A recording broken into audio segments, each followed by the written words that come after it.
कोई भी सपना साकार करने के लिए सबसे जरूरी है सही कोच का होना। चुनिए सिग्मा कोचिंग क्लासेस को और करें अपने IIT एंड नीट का सपना साकार। Download the app now. Hello guys, welcome back. आज हम एक और नया लेक्चर वेव ऑप्टिक्स का लेकर आए हैं, जिसमें हम आज समझेंगे laws of reflection on the basis of wave theory. Wave theory किसने दी? हेगन्स ने दी थी। याद है हेगन्स की वेव थ्योरी, हेगन्स का प्रिंसिपल। तो लॉज ऑफ रिफ्लेक्शन को इस कंसेप्ट पर समझेंगे। 10वीं क्लास में लॉज ऑफ रिफ्लेक्शन को प्रूव कर आए हो, पढ़कर आए हो। लॉज ऑफ रिफ्लेक्शन क्या बोलते थे? दो बातें बोलते थे कि angle of incidence is equal to angle of reflection, और angle line of incident, line of reflection और नॉर्मल टू द मिरर, सारी की सारी एक ही प्लेन में लाई करती हैं। इन्हीं दोनों बातों को हम वेव थ्योरी के ऊपर, रिफ्लेक्शन की वेव थ्योरी के ऊपर हम लॉज ऑफ रिफ्लेक्शन को प्रूव करने वाले हैं। दो चीजें प्रूव करेंगे, angle i is equal to IR, यही होता है लॉज ऑफ रिफ्लेक्शन, और तीनों आपकी रेज एक ही प्लेन में लाई करती है। इसको वेव थ्योरी से हम प्रूव करेंगे। कैसे करेंगे समझ लो। वेव फ्रंट का कंसेप्ट यूज में लेकर आएंगे। मान लो ये सरफेस है, एक सरफेस है, तो यहां पर मान लो एक सरफेस है ये, इस पर एक इंसिडेंट रे आएगी, एक इंसिडेंट रे आएगी यहां पर टकराएगी। तो ये कौन सी रे है? इंसिडेंट रे है। कौन सी रे है? Incident ray. समझे? यहां पर टकराई, इसके यहां पर बना दो एक नॉर्मल टू द मिरर, तो ये वाला एंगल हो जाएगा एंगल ऑफ इंसिडेंस। सही है? ओके। मान लो एक और इंसिडेंट रे आ रही है, मान लो एक और इंसिडेंट रे आ रही है, ये आ रही है, ये भी इंसिडेंट रे है। ये भी कैसी रे है? इंसिडेंट रे है। मान लो ये भी इंसिडेंट रे है। सही है? तो एक बात बताओ मुझे, वेव फ्रंट कहां पर बनेगा? वेव फ्रंट जो बनेगा वो कहां पर बनेगा? बना सकते हो वेव फ्रंट? रे मिल जाए तो वेव फ्रंट बना दोगे? अभी तो सीखा भी पिछले लेक्चर में। वेव फ्रंट क्या होता था? वेव फ्रंट के परपेंडिकुलर रेज की प्रोपगेशन होती है। अब रेज ये रही, इनका परपेंडिकुलर बना दो तो वेव फ्रंट बन जाएगा। मैं वेव फ्रंट बना कर दिखाता हूं। इनका अगर परपेंडिकुलर बना दो तो क्या करो, यहां से एक परपेंडिकुलर लाइन मारो ऐसे, है ना? यही तो है ना? ये भी इंसिडेंट है, ये भी देखो इंसिडेंट है, यहाँ पर टकराई, ये भी है इंसिडेंट।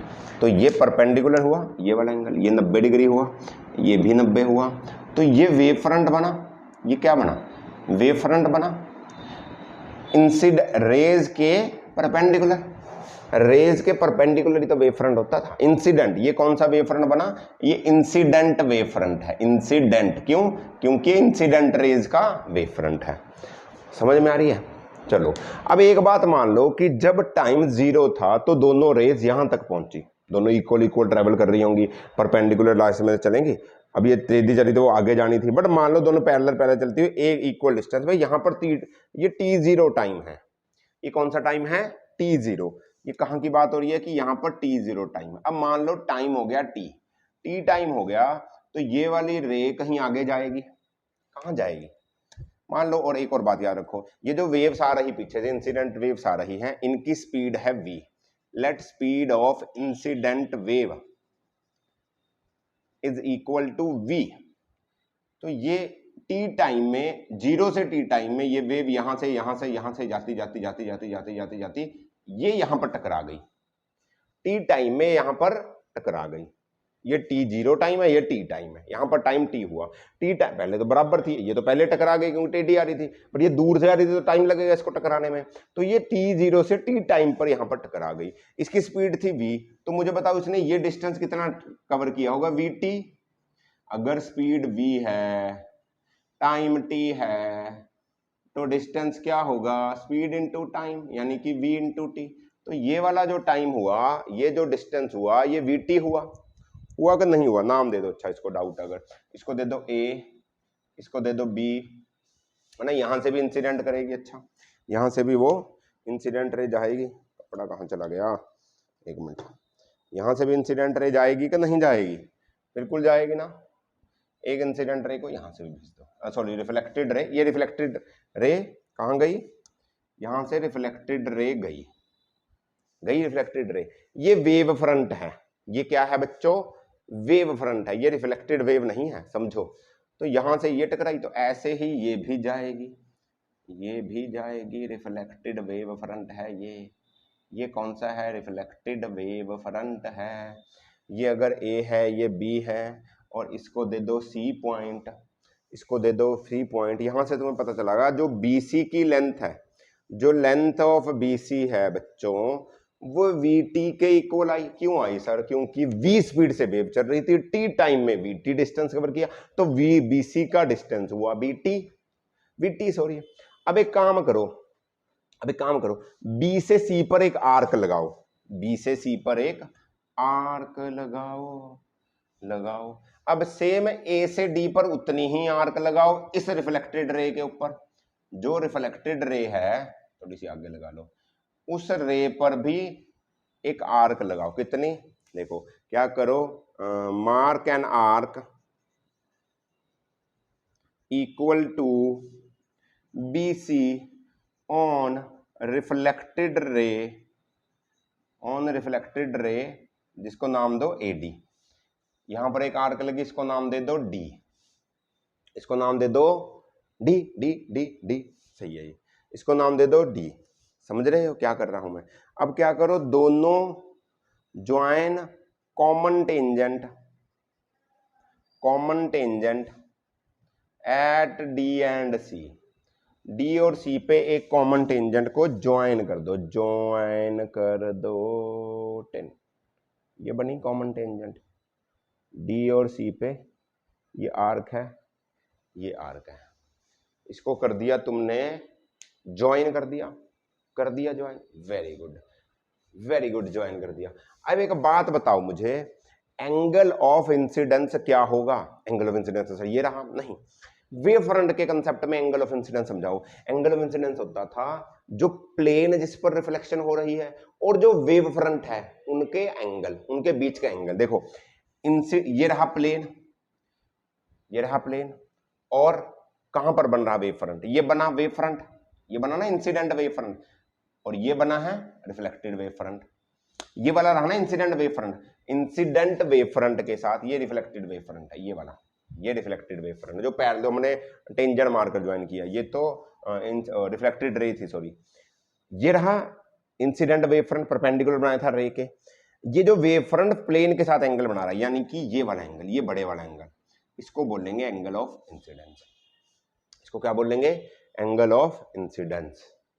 समझ में आई है? अभी देखो ये पूरा एंगल 90 था, तो ये हो जाएगा 90 माइनस आई, कोई जरूरत नहीं है, वैसे बता रहा हूं, सही है?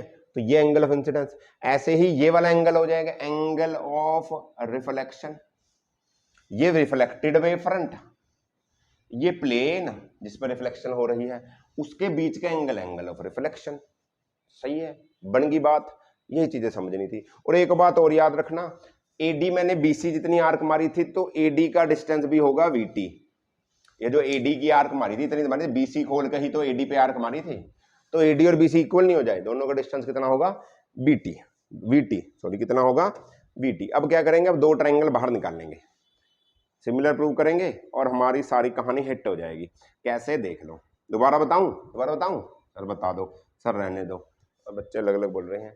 सही है, तो देखो इन ट्रायंगल, पहले ट्रायंगल निकालो ABC, ये वाला ट्रायंगल 90 डिग्री है, तो 90 डिग्री ट्रायंगल में ABC निकाल दो, तो ये A B और C, ये B रहा, ये 90 है, ये A रहा, ये C रहा, और A एंगल है एंगल ऑफ इंसिडेंस, यही तो है एंगल ऑफ इंसिडेंस है A, है ना? और BC की वैल्यू है VT।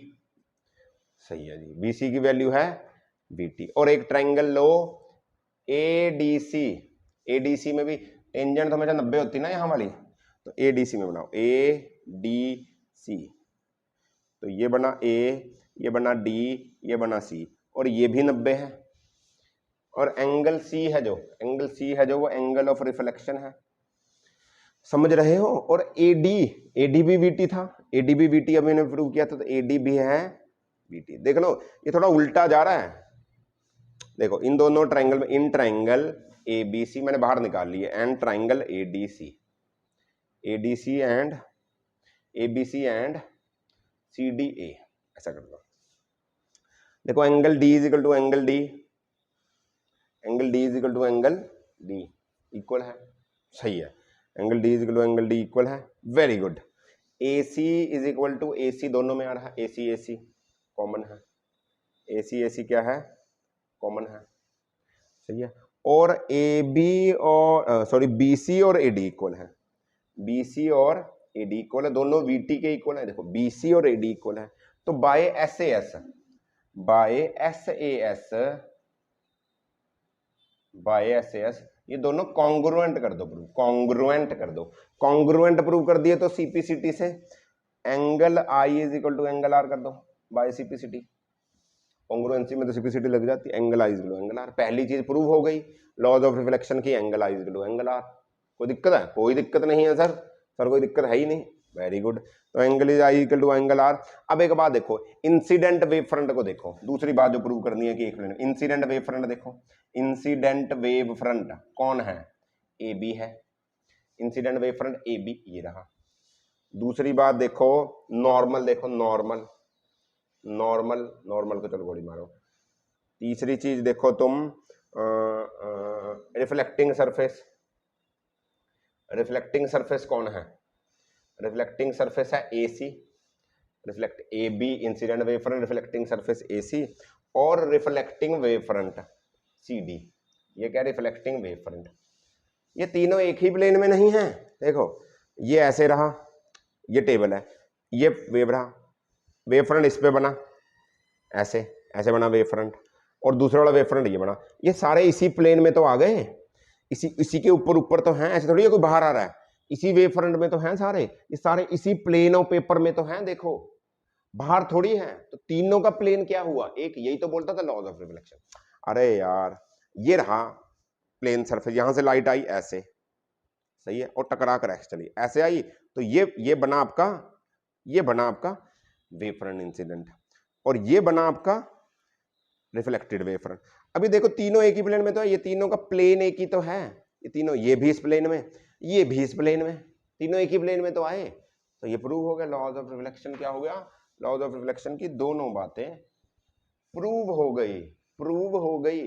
क्या किया हमने, कुछ नहीं किया सर, ये ऐसे कैसे लगा, ऐसे इसको थोड़ा सा घुमाओ ना, ये इधर करो, ये इधर करो, ये थोड़ा उल्टा है, angle i equal angle r इधर है, तो ए बी सी और ए डी सी नहीं होगा, ए बी सी और सी डी ए होगा, ए और सी इक्वल है, ये ए और सी इक्वल है, समझे समझे समझे समझे, ओके। उल्टा है, उल्टा उल्टा पुल्टा है सब, ऐसे ऐसे इसलिए लगाया, तो वो सीपीसीटी से आई इक्वल आर हो गया। और देखने में देखो सारे एक ही प्लेन में, एक प्लेन इसमें ये आया और इसमें दूसरा भी इसी प्लेन में तो रहे, सारे सारे एक प्लेन और पेपर में तो है, तो वो भी प्रूव हो जाएगा। तो होपफुली ये भी समझ में आया होगा। मिलते हैं अगले टॉपिक में जिसमें रिफ्रैक्शन थ्योरी को प्रूव करेंगे वेव थ्योरी से। तब तक पढ़ते रहिए, एंजॉय करिए। ऑल द वेरी बेस्ट बच्चों, बाय बाय।